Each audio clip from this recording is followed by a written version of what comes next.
escolher o caminho certo? Como tomar decisões que agradem a Deus a cada momento da vida, a cada dia, a cada passo? Às vezes pode parecer muito difícil responder essa pergunta, ou ficamos ansiosos de antemão com essas coisas, as situações nem chegaram e a gente já está preocupado. Será que eu vou conseguir escolher o caminho certo? Será que eu vou conseguir tomar uma decisão que agrade a Deus? Mas hoje nós vamos ver o que Provérbios 6 nos ensina sobre isso. Oi gente, bem-vindos a mais um vídeo. Esse é mais um vídeo da nossa série Buscando Sabedoria, em que a gente está estudando alguns textos de provérbios e de uma forma muito prática como eles nos ajudam em questões da nossa vida. Se você ainda não viu os vídeos anteriores, vai assistir depois, tenho certeza que pode te abençoar muito. E hoje nós vamos falar sobre Provérbios 6, então a gente vai ler os versículos 20 a 23, o 23 é o principal desse vídeo, mas mais uma vez eu reforço que se você quiser ler Provérbios 6 inteiro, antes de assistir esse vídeo, eu tenho certeza que também vai ser muito bom e vai te ajudar a crescer ainda mais. Então vamos ler. Meu filho, guarde o mandamento de seu pai e não abandone a instrução de sua mãe. Tenha-os sempre amarrados no seu coração, pendure-os no seu pescoço. Quando você andar, essa instrução guiará. Quando você se deitar, ela o guardará. Quando acordar, falará com você. Porque o mandamento é lâmpada e a instrução é luz, e as repreensões da disciplina são o caminho da vida. Bom, esse texto está falando sobre a instrução dos pais, né? Guarde o mandamento de seu pai, não abandone a instrução da sua mãe. Mas a gente pode facilmente expandir isso aqui para o mandamento em si, para a palavra de Deus, para todas as ordens de Deus. Pelo contexto do livro, né? Também porque lá em Provérbios 1, como a gente já viu, por exemplo, Provérbios 1:7 fala do temor do Senhor, que é o princípio da sabedoria. Provérbios 1:8 fala, meu filho, ouça o ensino de seu pai, não despreze a instrução de sua mãe, porque eles serão uma diadema de graça na sua cabeça, colares no seu pescoço, etc. É claro que assim, se forem conselhos errados, conselhos que levem ao pecado, a gente não pode obedecer, certo? Porque a nossa obediência é em primeiro lugar a Deus. Então, quando o texto fala pra gente guardar o mandamento do pai e não abandonar a instrução da mãe, tem, claro, a ver com honrar o pai e mãe, claro, mas o foco aqui vai ser sobre realmente a sabedoria de uma forma geral. Claro que a gente poderia aprofundar isso muito mais, mas essa é a ideia aqui, de a gente pensar na sabedoria como um todo. E como a gente já viu, a sabedoria é uma pessoa, né? A sabedoria é personificada em Jesus. Então, quando a gente vê aqui no versículo 22, quando você andar, essa instrução vai te guiar. Quando você deitar, ela vai guardar.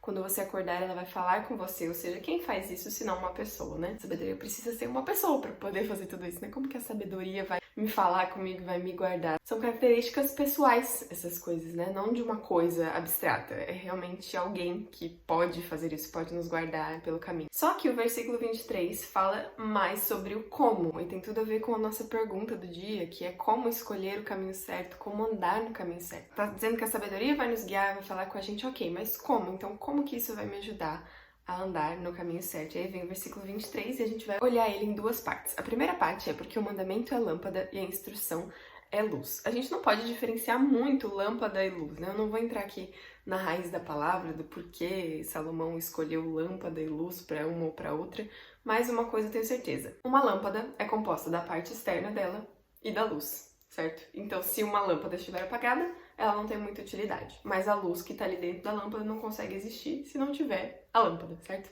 Não vou entrar no mas tem o sol, que não tem uma lâmpada. Não, tô falando sobre a lâmpada, tá bom? Fica aqui comigo, porque o texto tá falando sobre essas duas palavras. Então, da mesma forma, o mandamento é lâmpada e a instrução é luz, sabe? Eles estão totalmente relacionados. E pra mim, o mandamento e instrução tem tudo a ver com a lei de Deus e com a instrução que nós recebemos dele, com o entendimento dessa lei. Nós temos o mandamento e nós temos o Espírito em nós que nos instrui, né? Jesus diz que o Espírito viria e nos ensinaria todas essas coisas. Então, a gente tem o mandamento, a gente tem a lâmpada e a gente tem a instrução, a gente tem a luz, a gente tem o que a gente precisa. Se eu ler a Bíblia toda e não tiver a capacitação do Espírito Santo, eu não vou aprender, eu posso não ser transformada, né? Quantos ateus já não leram a Bíblia inteira só para confirmar Deus não existe? Claro que eu creio também no poder do Espírito Santo, que usa a palavra para convencer os corações, mas a questão é, a gente precisa da palavra e a gente precisa da instrução, a gente precisa da palavra escrita, a gente precisa da instrução do Espírito em nós, da capacitação para entender e para aplicar todas essas coisas.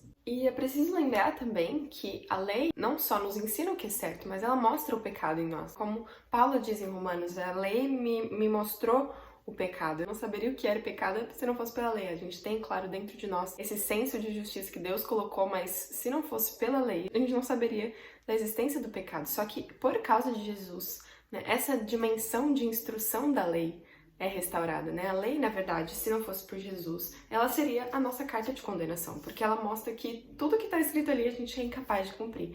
Mas quando vem Jesus e ele morre pelos nossos pecados e ele cumpre toda a lei em nosso lugar, então é restaurada essa dimensão da lei como uma instrução, e não como algo que pode me condenar ou me salvar, mas como algo que me instrui para andar no caminho de Deus. Então, por causa de Jesus, eu consigo olhar para essa lei, para essa palavra e obedecer e viver de uma forma agradável a Deus, né? Escolher o caminho certo diante de Deus. Então, uma vez que nós somos salvos pela fé em Jesus Cristo, a palavra é luz para os nossos caminhos. Como diz Salmo 119, 105, lâmpada para os meus pés é a sua palavra e luz para os meus caminhos. Mas, de novo, as palavras lâmpada e luz aí usadas de uma forma relacionada, justamente porque é como se fosse uma coisa só, né? Mas eu queria trazer um pouquinho dessa diferença, porque eu acho que enriqueceu muito também pra mim. Mas aí vem a última parte, né? Poxa vida, eu tava falando sobre o mandamento, sobre a instrução, que legal.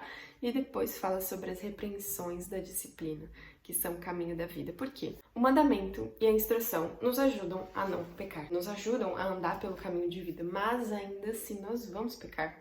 Enquanto nós estivermos nessa vida, Paulo também fala em Romanos 7 que o que ele quer fazer ele não faz, o que ele não quer ele faz.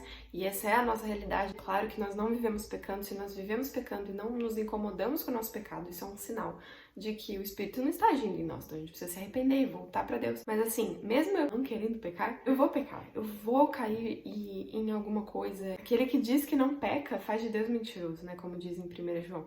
Então eu não posso nunca achar que eu não vou parar de pecar, mas ainda assim, ainda que eu peque, eu tenho as repreensões da disciplina. Então eu tenho essa outra ferramenta de Deus na minha vida, né? Não só o mandamento, não só a instrução, mas as repreensões da disciplina que vão me orientar quando eu pecar. E pode ser que seja doído, pode ser que seja uma disciplina dura, pode ser que seja algo que machuque bastante, mas que vai me fazer andar pelo caminho de vida. Porque fala que as repreensões da disciplina são caminho de vida, sabe? Não é um fardo, tipo, ai, tem isso ainda, né? Tem a disciplina de Deus, que sabe que tem a disciplina de Deus. Não, glória a Deus, porque se Ele disciplina, é porque Ele nos ama. Então, glória a Deus, porque Ele nos disciplina. Além de nos instruir, Ele também nos disciplina. Ele é tão misericordioso, tão gracioso. Eu tô falando sobre juízes e tal.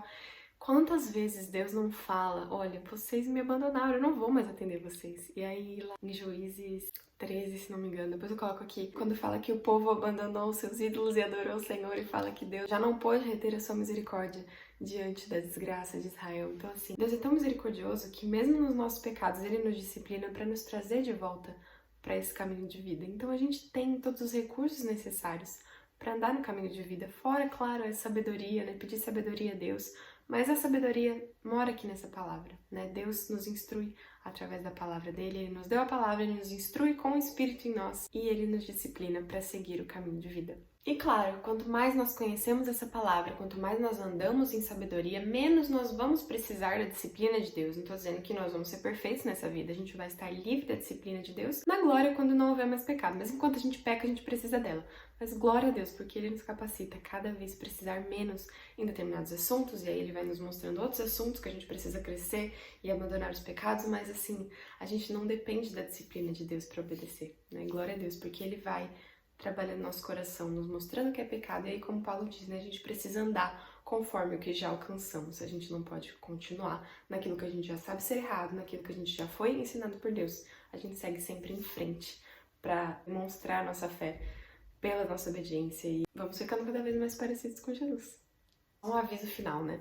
A vida fácil, a vida inconsequente, a vida pelos seus próprios meios e pela forma que você gosta e prefere, pode parecer um caminho de vida, mas no final ela vai ser caminho de morte, porque é escuridão, né? Como o provérbio diz tantas vezes, são como cegos e andam apalpando e não sabem onde estão andando, então no final são caminhos de morte, porque estão longe da lâmpada e da luz e da repreensão do Senhor.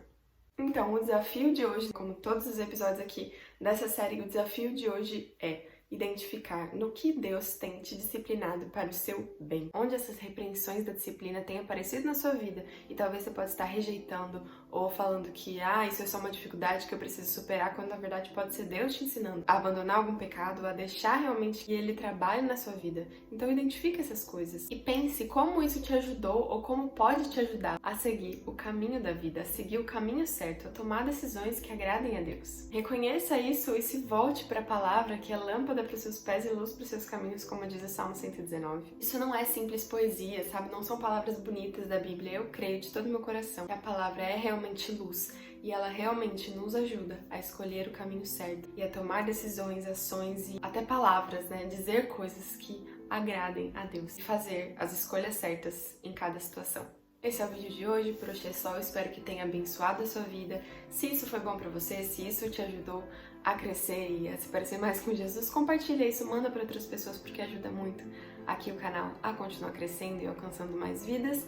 E comenta aqui embaixo o que você tá achando sobre essa série de provérbios para eu saber, para ver quantos mais vídeos eu vou fazer e continuar trazendo esse ensino tão bom que me abençoou tanto para abençoar também a vida de vocês. Por hoje é só, fiquem com Deus e até mais!